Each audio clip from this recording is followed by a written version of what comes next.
Nung bata po ko actually, yung pangarap ko is maging teacher or doctor. Ang naalala ko, ang gusto niya ay magturo. Pero later on, nung nag-aaral na po ako, namulat ako dun sa pangarap na maging isang engineer or electrical engineer po. Parating nagsusulat sa akin yung teacher na, "Dear Mom," sabi niya, "please advise Miggy not to draw in his textbooks and diary." I just followed what I was passionate about, and that pretty much involves this thing, which is visual arts.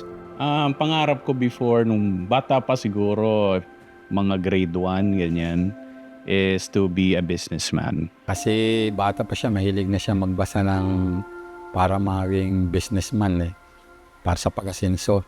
Yun ang lagi niyang binabasa. Since yun naman yung gusto ko, nung bata ako, and then naging lawyer ako, tapos gusto ko rin naman mag-law, so why not combine? Diba usually tatanong sa'yo pag bata ka, ano gusto mo maging paglaki mo? Lagi automatic sagot ko na, doktor. Gusto ko maging doktor. Pangarap ni Papa sa akin, lagi niya sinasabi na gusto lang niya maging masaya and successful ako sa kahit anong mapili ko na path.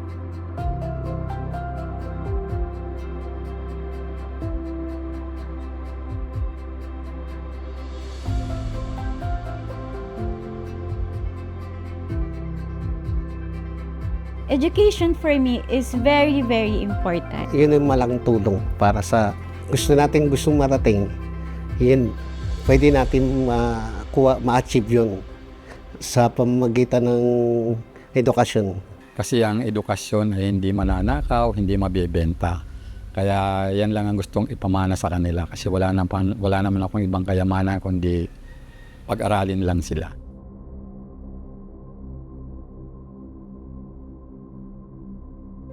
Dalawa kami na miss kung nagtatrabaho noon.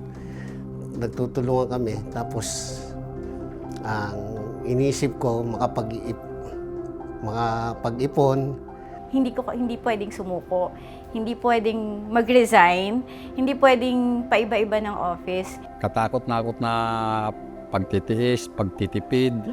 We keep on working pa rin for them, even to the point na talagang andyan yung overtime.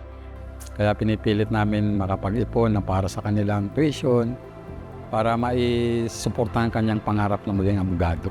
Hindi naman din ganun kalaking sahod niya. Laging priority niya, pag-aaral, mga kailangan ko sa school, tapos na rest. Yun na lang, parang wala na nga natitirang pang personal niya.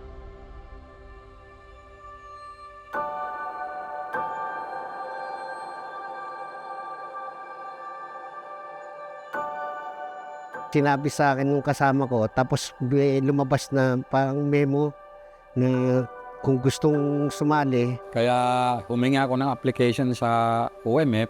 Nung nabasa ko, ang sabi ko, mukhang qualified yung anak ko maisali dito.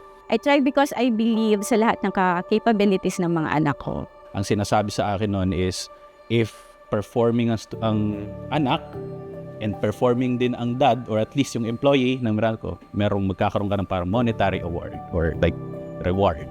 So, ayun po, bigla na lang pag-uwi niya na meron daw pong, or napili po kami na awardee ng MVP AAA. Mas masaya ako sa naging reaction ng father ko kasi sobrang proud siya.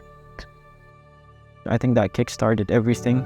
It did help me with my studies because it motivated me to pursue my work even more.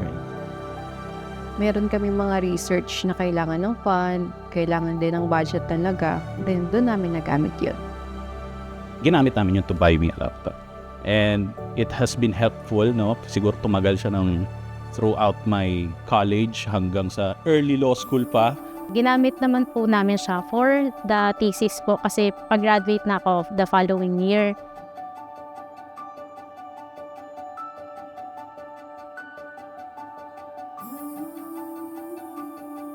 I did private commissions for most of my life, for private clients, everywhere from companies, individuals. Right now, I'm much more focused on trying to share my craft with people that who are interested in and want to pursue Sa ngayon po, nasa office po ako ng Commercial Strategy Management and Energy Solutions. So, under po ako ng Smart Energy Solutions. Ang ginagawa po namin is creating and managing products ni Meralco. So, ngayon, I'm a general physician or primary care practitioner, primary care doctor.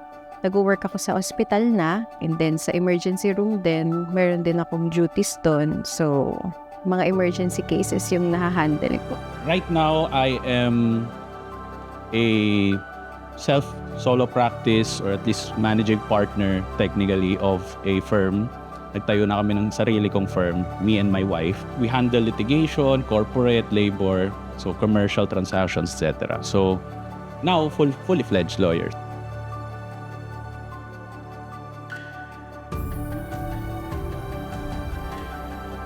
Ako si Miguel Abrique, isang visual artist, isang MVP AAA awardee. Ako si Gabriel Gaspan, a lawyer, MVP AAA awardee. Ako si Danica Mendoza, isang electrical engineer, MVP AAA award. Ako si Maureen Kate Santos, isang doktor, isang MVP AAA awardee. Our awardees are now casting light that illuminates, instills confidence, and expand their possibilities in their own future. So please keep your passion burning, keep striving to improve. Always your commitment and hard work and all that you do to bring positive results and impact to our society and to your family and those around you give us more hope that there is a brighter future ahead for all of us.